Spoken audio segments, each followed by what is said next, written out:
Welcome to Assam tech info channel. Assam tech info চেনেলত আপোনালোক পুনৰবাৰ স্বাগতম জনাইছোঁ অন্য এটা ইনফৰ্মেটিভ ভিডিঅ' লৈ। তো বন্ধু বান্ধৱীসকল, আপোনালোকৰ বয়স যদি 18+ হৈছে, মানে 18 বছৰৰ ওপৰত হৈছে, আপোনালোকৰ নামটো কেনেকৈ ভোটাৰ পৰ্টেলত উঠাব পাৰিব, আপোনালোকে নিজে আপোনালোকৰ নিজৰ মোবাইলৰ পৰা কৰিব পাৰিব। তো কেনেকৈ কৰিব মই সম্পূৰ্ণ প্ৰচেছটো আপোনালোকক দেখুৱাই দিম। আপোনালোকে যদি প্ৰচেছটো গোটেইখিনি চাই বা ফুল ৱাচ কৰে, আপোনালোকে নিজে আপোনালোকৰ নামটো আপোনালোকে ভোটত উঠাব পাৰিব। তো ডকুমেণ্ট কি লাগিব? ডকুমেণ্টৰ ভিতৰত আপোনালোকে আধাৰ কাৰ্ডটো লাগিব, 1 কপি ফটো লাগিব।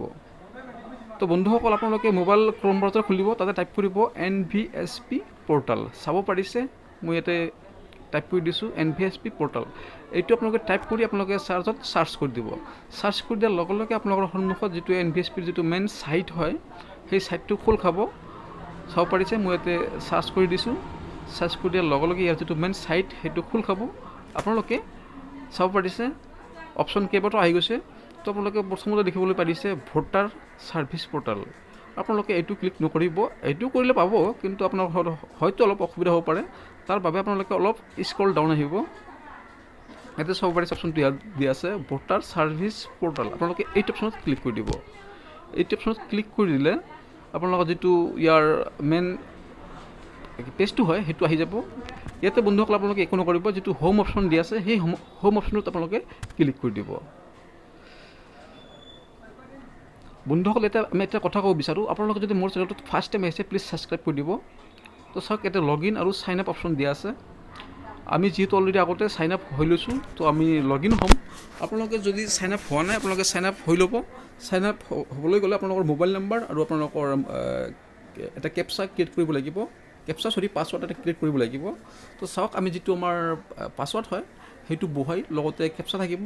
এই কেপচাটো এক্সিকিউটিভ বহাই আমি ইয়াতে ৰিকুৱেষ্ট OTPত আমি ক্লিক কৰি দিম। তো ৰিকুৱেষ্ট OTPত ক্লিক কৰাৰ লগে লগে আপোনালোকে যিটো মোবাইল নাম্বাৰ আপোনালোকে চাইন আপ হৈছিল, আপোনালোকৰ সেইটো মোবাইল নাম্বাৰত OTP যাব। আপোনালোকে সেই OTPটো আপোনালোকে এক্সিকিউটিভ বহাই আপোনালোকে ভেৰিফাই এণ্ড লগ ইনত ক্লিক কৰি দিব। চাব পাৰিছে মই ৰিকুৱেষ্ট OTPত ক্লিক কৰি দিছোঁ। টাইম লৈছে 3 মিনিটমান সময় থাকে। তো চাব পাৰিছে আপোনালোকে OTPটো অলৰেডি আহি গৈছে। আমি এতিয়া OTPটো এক্সিকিউটিভ বহাই ল'ম। তো আপোনালোকে এপ্লাই কৰাৰ আগত আপোনালোকে যিটো মোবাইল নাম্বাৰ আপোনালোকে চাইন আপ হৈছিল সেই নাম্বাৰটো থাকিব লাগিব আপোনালোকৰ লগত। সেইটো নাম্বাৰত OTP যাব আৰু সেই OTPটো আপোনালোকে একজেক্ট বহাব লাগিব। বহাই ভেৰিফাই এণ্ড লগ ইনত ক্লিক কৰি দিব। তো চাব পাৰিছে এতিয়া আমি লগ ইন হৈ গৈছোঁ। তো এতিয়া চাব পাৰিছে গোটেইখিনি কাম আপুনি ইয়াতে কৰিব পাৰিব। নতুন ভোটাৰ নাম, যদি কিবা আপোনালোকৰ ভুল থাকে কাৰেকশ্যন কৰিব পাৰিব। যদি আপোনালোকৰ আধাৰ কাৰ্ডৰ লগত আপোনালোকৰ ভোটাৰ কাৰ্ডটো লিংক নাই, আপোনালোকে লিংক কৰিব পাৰিব। তো বন্ধুসকল, ভোটাৰ ছাৰ্ভিচত যিখিনি আপোনালোকে ছাৰ্ভিচ পাব লগা আছে, গোটেইখিনি ছাৰ্ভিচ ইয়াতে আপোনালোকে পাই যাব। যদি আপোনালোকৰ ভোটাৰ কাৰ্ডটো ডাউনলোড কৰিব লাগে, গোটেইখিনি তথ্য ইয়াতে পাই যাব। তো চাওক, আমি যিহেতু ভোটত নাম উঠোৱাৰ বাবে ভিডিঅ'টো বনাইছোঁ, আমি 6 নম্বৰ ফৰ্মটো ক্লিক কৰিছোঁ, কাৰণ 6 নম্বৰ ফৰ্মহে আমি নিউ ভোটাৰ এপ্লাই কৰিব পাৰোঁ। তো চাওক, ইয়াতে দিয়া আছে personal details, relative details, contact details, Aadhaar details. আপোনালোকে ফৰ্মটো ভালদৰে এবাৰ চাই ল'ব, মানে ষ্টেপ টু ষ্টেপ আপোনালোকে ফিল আপ কৰিবলৈ চেষ্টা কৰিব। ইয়াতে মোৰ ওপৰত ক'বলৈ গ'লে আপোনালোকে খৰদৰ নকৰিব। খৰদৰ কৰিলে হয়তো মিছ হ'ব পাৰে। তো চাওক, আপোনালোকে পোনপ্ৰথমতে আপোনালোকৰ যিটো ষ্টেট হয় সেই ষ্টেটটো চিলেক্ট কৰি দিব। তাৰপিছত আপোনালোকৰ ডিষ্ট্ৰিক্ট চিলেক্ট কৰিব, চিলেক্ট AC চিলেক্ট কৰি দিব আপোনালোকৰ যিটো হয়, যেনেকুৱা ধৰক মোৰ গোৱালপাৰা। তাৰপিছত আপোনালোকৰ এটা একো ফটো আপলোড কৰিব লাগিব। এতিয়া আপোনালোকৰ নেম, ছাৰ নেম, গোটেইখিনি তথ্য এতিয়া আপোনালোকে দি দিব। তো ফৰ্মটো সিমান এটা হাৰ্ড নহয়, একদম নৰ্মেলি হয়। আপোনালোকে যদি চাইন আপ কৰি আপোনালোকে নিজে কৰিব বিচাৰে, নিজে কৰিব পাৰে। ইয়াতে কোনো ধৰণৰ অসুবিধা নাহে। আৰু যদি আপোনালোকে কিবা এটা অসুবিধা পায় মানে কৰাত, আপোনালোকে নকৰিব, তথালৈকে ষ্টপ ৰাখি হয়তো ভিডিঅ'টো ভালদৰে চাই আপোনালোকে সেইটো ফিল আপ কৰিবলৈ যাব। তো আপোনালোকৰ ৰিলেটিভৰ নেম, আপোনালোকৰ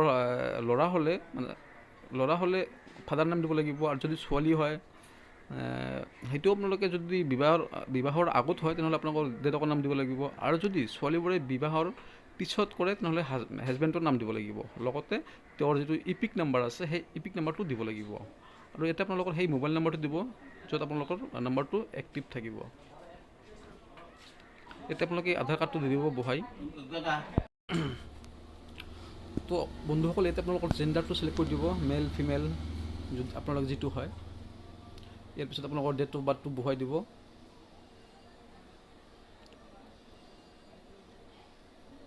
আপোনালোকে self attach copy document supporting আপোনালোকে আধাৰ কাৰ্ড দি দিব। এটা ডকুমেণ্ট দুবাৰ বিচাৰিব, আপোনালোকে দুবাৰে আধাৰ কাৰ্ড দি দিব।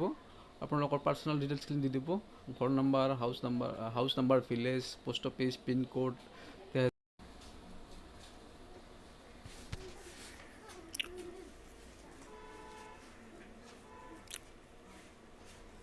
তো এইটো চাব পাৰিছে, এইটো যিসকল ডিজিবিলিটি আছিল সেইসকলৰ কাৰণে। ডিজিবিলিটি ক'বলৈ গ'লে যিবোৰ বিকলাংগ বন্ধুসকল, এই বস্তুটো গুৰুত্বপূৰ্ণ বস্তু হয়। Name of the family member, আপোনালোকৰ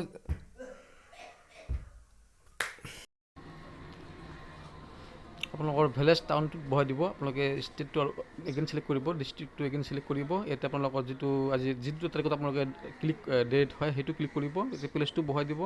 দিয়াৰ পিছত আপোনালোকে কেপচাৰটো বহাই আপোনালোকে ভেৰিফাই এণ্ড প্ৰিভিউ এণ্ড ছাবমিটত ক্লিক কৰি দিব। প্ৰিভিউ এণ্ড ছাবমিটত ক্লিক কৰি দিয়াৰ লগে লগে আপোনালোকক এগেইন পাৰ্মিশ্যন বিচাৰিব। আপোনালোকে য়েছ বুলি কৰি আপোনালোকে ছাবমিট কৰি দিব। ইয়াৰ পিছত এটা একন'লেজমেণ্ট ওলাব, আপোনালোকে সেইটো ৰাখি দিব। পিছত আপোনালোকে ট্ৰেকিং কৰিব পাৰিব। চ' থেংক ইউ ফৰ ৱাচিং।